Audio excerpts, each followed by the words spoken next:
indicate by maybe sending me a question on the Q&A page, just to say yes, you can hear us both. But I think we're all online. So welcome to the call, Klaus. Hi, Mark. So I just wanted to pick up, as we mentioned last time, that you mentioned about not dealing with foals till about 3 years of age, and there was some confusion around that, and we have lots of other questions coming up. I've already got a whole host of questions for you, but I'd like to cover off that first, if you can, sort of briefly speak about that and perhaps explain a little more to the listeners. That would be terrific. Yes.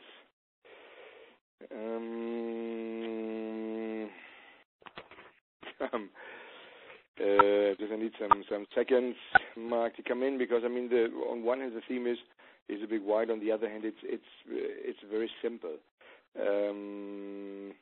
I think first of all we have to realize that there are some animals which are pretty ready when they are born. They are, however, seeing daylight, and then they are jumping around. They can do whatever they want. The horses, this is not the case. The horses, they do need in the first 3 years, depending of the breed, depending of some circumstances, but they're not ready, so to speak, and they do need a lot of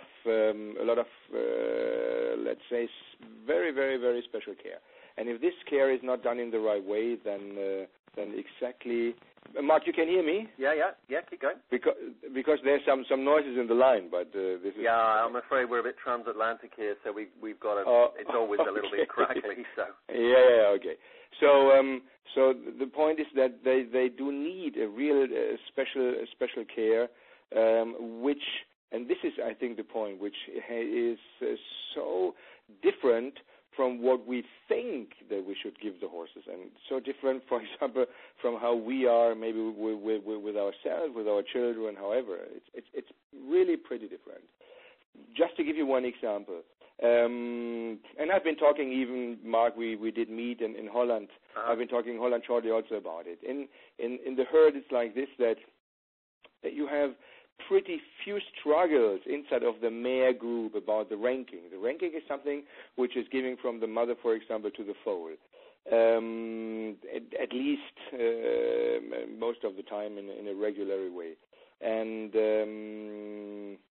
a strong mother, for example, a leading mother, for example, is pretty tough towards the foal, and gives the foal quite on one hand a big space so that the foal can develop by itself, but on the other hand it's very strict, it's very clear. The mother is giving the foal a very clear order where to go, where to walk, when to stop, etc. And if these orders, if these things are not really kept, they are quite tough. They are kicking, they're biting, they have their signals, and they're keeping the foals in a very, very, very strict frame. And this is something which obviously, according to the nature of the horses, they do need to become proud and healthy beings, healthy horses on the end of the day. So we are not allowed as humans to beat horses. We are not allowed, even if they are kicking each other, without any question, according to my philosophy, we are not allowed to kick, or in this case to beat or whatever. But it's very, very, very important that we are, if we with the foals, that we are substituting the herd and the way how they are. This means we have to keep mostly distance to the foals. We have to avoid whatever kind of human, not even emotions we can have, but we shouldn't be sentimental. We have to be very, very, very clear to the foals. In the reality, this means to be together with them day by day, means that you should avoid to be with them as much as possible. So only take care of them what's necessary. Just train them to give the hoofs and clean them if necessary, feed them without any question. But if possible, don't touch them. Never ever feed them with your hands, or give them whatever kind of extra support, even extra words you should not give to the horses. Finally, to have horses which are really strong inside of themselves and which are still horse-like. So then when they did become 3 years, around 3 years, 2.5, 3 years, sometimes more than 3 years, depending from the breed.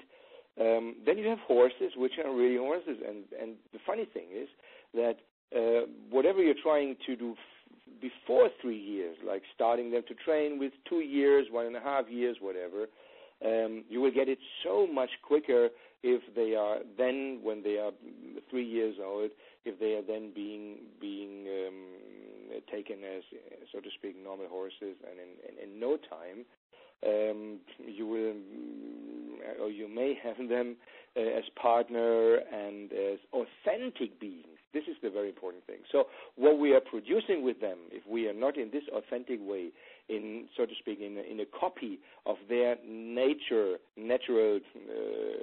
growing up situation, is that we are just kicking them out of the whole idea to be individuals, authentic individuals, so to be also alone. This is also funny, because horses in the nature are very much alone. They are separated on one hand, and on the other hand, they have to find their ranking, they have to find their place inside of the herd. And both things are difficult for a horse which is not treated in the right way. So when I get horses which are problematic, and the problems have been started in the age of 1, 2, 2.5 years, etc., and if these horses are coming, so to speak, from non-professional breeders, so they are people having 1, 2 horses, 1 mare, and they're getting a foal, then very often the problem's starting, because it's nearly then impossible to get rid of the problem. So I can do what I can do. I can ease the pain, and I can try to balance the whole thing. But even with me, a horse like this will always, even if it becomes 20 years, will always show these kind of problems, these kind of signs people have been transmitting and putting towards them in the age before 3 years. This is fundamental, important, and I have no idea why, but looking back, reading stories about breeders, whatever, hundreds, 200, a lot of time, ages ago, it was normal. But in these days, this kind of knowledge obviously is, if not lost, but partly lost. So you're saying leave the schooling of the young horses to those that know. In other words, their mother mainly, and the rest of the herd if available. Absolutely, and the horses, so to speak, shortly to have 3 groups. One is horses which are coming from the wilderness. Catch them when they're 3, 4 years old. You have no problem with them. They are pretty shy, without any question, but in a very short time, means in half an hour you can get them. And the second group, horses of big breeders, having hundreds horses, having them on big pastures. They don't have the time, they don't have the sentimental mood anyhow to touch them, to do with them. They are living more or less somehow semi-wild. They're also pretty easy to cope with, and they are inside exactly of this authentic individuality on one hand. On the other hand, they got the idea of being in a ranking system. And the third group is coming from these kind of family breeders, which is, it's also a nice thing, but then people have to substitute, people have to know what they are normally getting inside of a herd of whatever kind of big numbers in the nature, where normally they are not, or only in the most technical way, being touched. So what we are putting on top in this sentimental way, so to speak, what a nice horse, I love the horse, I touch the horse, and how nice is the horse. Yeah, it's nice if it's 6 months, if it's 12 months, but 9 of 10 habits which are created in this time, they are absolutely going against the nature of horses, and going against any partnership if they are finally adult, and if we would like to have them as clear, authentic, natural partners in our human way and system. That's great. Okay, that's great. I think that's cleared that one up for most people, because I'm going to press on. We do have a lot of questions to get through, so if anybody out there is listening would like to ask a question, go onto the website, type in your question into the Q&A page to attract my attention, because otherwise I do have a lot of questions here to get through, and I'd like to try and get through as many as possible. Okay, so the next one comes from Carolyn in England, and she says, she must have picked this up from you somewhere, Klaus. She says, I'm confused as to why you say you have the greatest dominance over the horse when you lead him from the front. Wouldn't the horse